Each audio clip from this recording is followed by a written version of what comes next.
నేటి వైశిష్యంలో భాగంగా ఈ రోజున మనం తెలుసుకోవాల్సింది ఏంటంటే ఈ రోజు విశిష్టత ద్విజప్రియ సంకష్ట హరచవితి అంటారు. అంటే మనం చూస్తే ప్రతి సంవత్సరంలో 12 వస్తాయి సంకష్టహర చవితులు. ప్రతి నెల మనకి శుక్లపక్షం దాటేసిన తర్వాత మనకి వచ్చేది ఏంటంటే పౌర్ణమి తర్వాత వచ్చేది ఈ యొక్క సంకష్టహర చవితి. 3వ రోజునో 4వ రోజునో మనకి సంకష్టహర చవితి అనేది ఏర్పడుతుంది. అధిక మాసాలు వచ్చినప్పుడు ఎక్స్ట్రా వస్తుంది. అయినప్పటికీ ప్రతి నెల సంకష్టహర చవితి అనేది ఏర్పడడం అనేది ఒకటి. అలాగే ప్రతిదానికి ఒక పేరు ఉంటుంది. ఈ రోజున వచ్చిన ఈ సంకష్టహర చవితి పేరు ఏంటంటే ద్విజప్రియ సంకష్ట హర చవితి. పేరు చూశారు కదా, ద్విజప్రియ అనే పేరు. అయితే సంకష్టహర చవితికి సంబంధించి మనకి ప్రధానంగా సంకష్టహర చవితి కథ ఉంటుంది. దాంతోపాటుగా ఈ యొక్క ప్రత్యేకమైన పేరుతో ఉండే ఈ సంకష్టహర చవితి యొక్క కథా విధానం కూడా ఉంటుంది.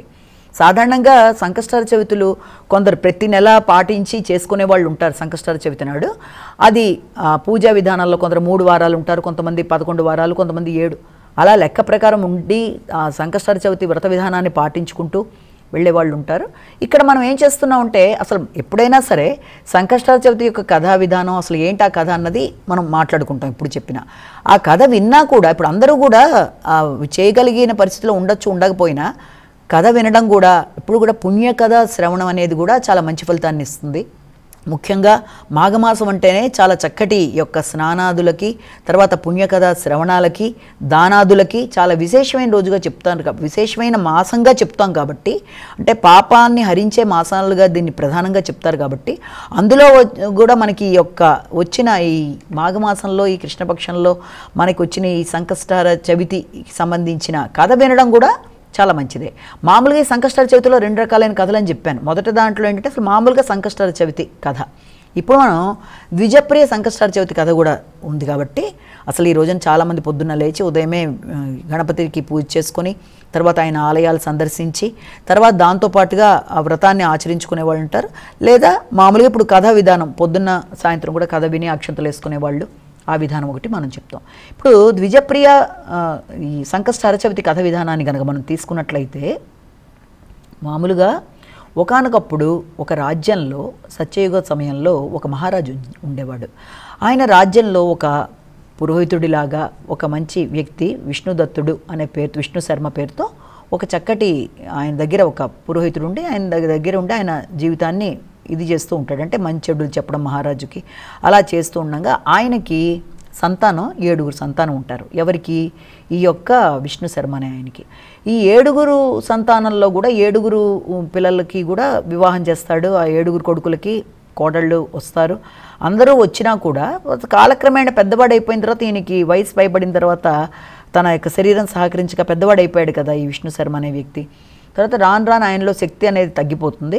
తర్వాత ఆయనకి సంతానం కూడా సహకరించడం మానేస్తారు. పై 6 సంతానం సహకరించకపోవడం, లేకపోతే ఇంట్లో ఏదైనా కార్యక్రమం చేయడానికి ఆయన పూనుకున్నా కూడా ఆ విషయంలో ఆయన పెద్ద కోడలను అడిగినా ఎవరిని అడిగినా కూడా ఎవరు కూడా ఆయన ఆశించిన స్థాయిలో వారి సహకారాన్ని అందించకపోవడం వల్ల ఆయన కొంత బాధపడతాడనమాట.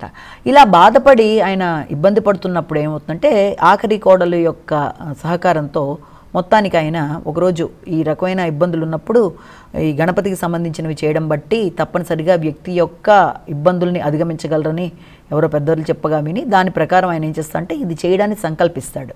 ఈ యొక్క గణపతికి సంబంధించిన సంకష్ట చవితి లాంటివి చేయడానికి ప్రయత్నం చేసినప్పుడు అది ఆ సమయంలో పై కోడళ్ళు ఎవరు ఆయనకి సహకరించారు. 6 కూడాను సహకరించకపోతే ఏం చేస్తారంటే ఇక చివరికి చిన్న లాస్ట్ కోడల దగ్గరికి వస్తే ఆవిడ సహకరించడానికి ఒప్పుకుంటుంది పాపం. తప్పనిసరిగా ఆవిడ అలాగే మొత్తానికి ఏదో రకంగా అన్ని సరుకులు అరేంజ్ చేసి ఆయన ఆ రకమైన గణపతి పూజ చేయడానికి అన్ని విధాలా తన యొక్క సహకారాన్ని అందిస్తుందన్నమాట. మొత్తానికి ఆవిడ యొక్క సహకారంతో ఈ యొక్క ఉన్న అన్ని వాటితో కలిపి చక్కగా ఆయన పూజని నిర్వర్తించుకోవడం, సాయంత్రానికి కొంచెం ఆయన అస్వస్థుడవుతాడు. అయినప్పుడు ఏమవుతుందంటే సరైన ఆయనకి అంతా ఉపచర్యలు చేస్తూ కోడలు ఆయన దగ్గరే ఉంటుంది. మర్నాడు పొద్దునకి ఇంట్లో చుట్టూ చాలా ధనధాన్యాల్లాగా ధనము, ఆభరణాలు మొదలైనవన్నీ ఉంటే ఆవిడ చాలా అర్థం కాదనమాట. బాబా ఇప్పుడు ఇవన్నీ కనుక ఇంట్లో ఉంటే మేము ఎక్కడి నుంచో తీసుకొచ్చేసి పెట్టుకున్నాం అనుకుంటారేమో అని భయపడుతుంటే అప్పుడు ఆయన చెప్తాడనమాట మామగారు విష్ణు శర్మ గారు, లేదమ్మా అలా ఏం లేదు, మనం చేసినందుకు భగవంతుడు కనికరించి మనకి ఇచ్చిన సంపద ఇది, దీనివల్ల నువ్వు అలా అనుకోవాల్సిన అవసరం లేదమ్మా అని చెప్తే ఆవిడ అమ్మయ్య పోన్లే అని అనుకున్నాక ఈ లోపల చిన్న కొడుకు కూడా వస్తాడు. ఈ మిగిలిన ఇద్దరు 7 అన్నదమ్ముల్లో పై 6 ఏమనుకుంటారంటే ఈయన దగ్గర చాలానే ఆస్తుంది విష్ణు శర్మ గారి తండ్రి దగ్గర, ఆయన మాకు ఇవ్వకుండా అంతా కూడా ఈ చిన్న అబ్బాయికే ఇచ్చాడేమో అని చెప్పి అపోహపడి ఆ ధనం ఎలా వచ్చింది ఏంటని మళ్ళీ వీళ్ళని ఇబ్బంది పెట్టడం లాంటివి చేస్తారు. అప్పుడు ఏం చెప్తాడంటే ఆయన, కాదు నాయన అని ఆ అమ్మాయి అంటే ఆఖరి కోడలును ఆఖరి కొడుకు కలిసి ఆ వచ్చిన విధానం, వాళ్ళు ఎలా అయితే పూజలు చేశారు, ఏ రకంగా ఈ యొక్క వినాయకుడి యొక్క ఆశీస్సులతో తాము పొందారు అన్న విషయాన్ని అంతా చెప్పడంతో వీళ్ళకి కొంచెం సిగ్గనిపించి వాళ్ళు చేసిన తప్పులు తెలుసుకొని తర్వాత తండ్రిని కూడా చూడడానికి వాళ్ళు ముందుకు రావడం, ఇలా ఆ కథ సాగుతుంది. ఇదేంటంటే కథ, ఇది సంకష్టార చవితి యొక్క మహిమని ఇందులో మనకి చూస్తాం అనమాట. అంటే ఏ వ్యక్తి అన్నా ఏ సంకష్టార చవితి అన్న మాటనే మనం చూసుకున్నట్లయితే అంటే సంకటాలు అంటే కష్టాలు, కష్టాలు ఏ రకమైన కష్టాలైనా తొలగించే చవితిగా సంకష్టార చవితిని ప్రతి నెల చేస్తూ ఉంటారు.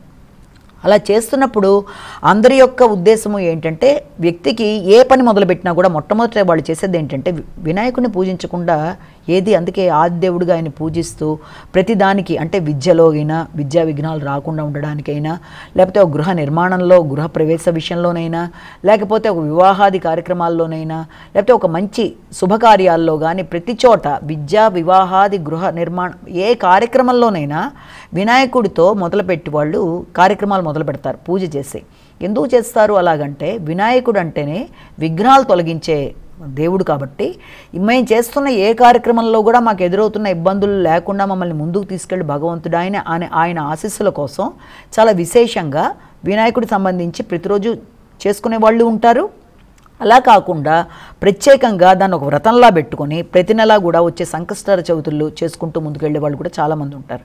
ఆ రోజున వాళ్ళు చేసే విధానం ఏంటంటే ఉదయమే లేచి స్నానాది కార్యక్రమాలు చేసి అలాగే మంచి బట్టలు ధరించి వినాయకుడి దగ్గర ఏదైనా గరిక మొదలైన వాటితో పూజలు లాంటివి చేసుకొని తర్వాత ఆయనకి సంబంధించి ఏదైనా ఒక చిన్న ముడుపులా కట్టుకొని ఆ ముడుపు దాంట్లో వాళ్ళు బియ్యం మొదలైనవన్నీ కూడా వేసి తర్వాత పూజాది కార్యక్రమాలు అవన్నీ చేసుకుని ఆ కథ విని మళ్ళీ సాయంత్రం దేవాలయ సందర్శన చేసి మళ్ళీ వచ్చిన తర్వాత ఆ కథ చెప్పుకొని ఇలాగా దాని యొక్క విధి విధానాలన్నీ కూడా ఈ సంకష్టార చవితి విధి విధానాలన్నీ కూడా కొందరు పూజారిని పెట్టి చేయించుకునేవాళ్ళు, లేకపోతే వాళ్ళంతటి వాళ్ళు చేసుకునేవాళ్ళు ఆ విధానం ప్రకారం పెడుతూ ఉంటారు.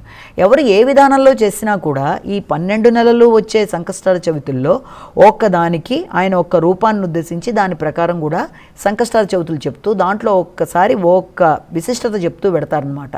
అంటే ఇప్పుడు ఇది విజయప్రియ అన్న విషయాన్ని తీసుకున్నట్లయితే ఇందులో మనం ఈ వినాయక సంకష్టార చవితిలో తెలుసుకుంది ఏంటి, ఆ యొక్క పేద బ్రాహ్మడు ఆయన యొక్క సంతానం వల్ల ఆయన పడుతున్న ఇబ్బందులు, దానికి భగవంతుడి యొక్క అండదండలతో ఆయన మొత్తానికి ఆ పూజా కార్యక్రమాలు నిర్వర్తించి ఆయన యొక్క ఆశీస్సులతో ఆయన ఫలాన్ని పొంది ఆయన ఎలా ముందుకు వెళ్ళాడు అన్న విధానాన్ని ఈ కథ అలాగా ఒక్కసారి ఒక రకమైన కథ రూపంలో చెప్తూ వెళ్ళడం అనేది మనం ఒకటి చూస్తాం.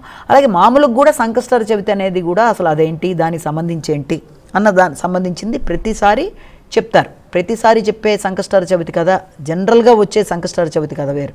అది ఒకనొకప్పుడు ఇంద్రుడి విమానం ఒక చోట ఆగిపోవడం, అది చూసి అక్కడ ఉండే సూర్యసేన అనే మహారాజా దెక్కడదని చెప్పి అడగడం, ఆయన వస్తే అప్పుడు ఇంద్రుడు తన ఎవరిదో దృష్టి సోకి తన విమానం ఆగిపోయిందని చెప్పడం, దానివల్ల ఎవరన్నా ఈ సంకష్టార చవితి చేసిన వ్యక్తి యొక్క పుణ్యాన్ని గనక ఇచ్చినట్లయితే తప్పనిసరిగా తన విమానం ముందుకు కదులుతుందండం, ఆ రోజు ఉపవాసం చేసి ఎవరైతే ఉన్నారో పూజా కార్యక్రమాలు చేశారో వాళ్ళ ద్వారా మాత్రమే కదులుతుందని చెప్పడం.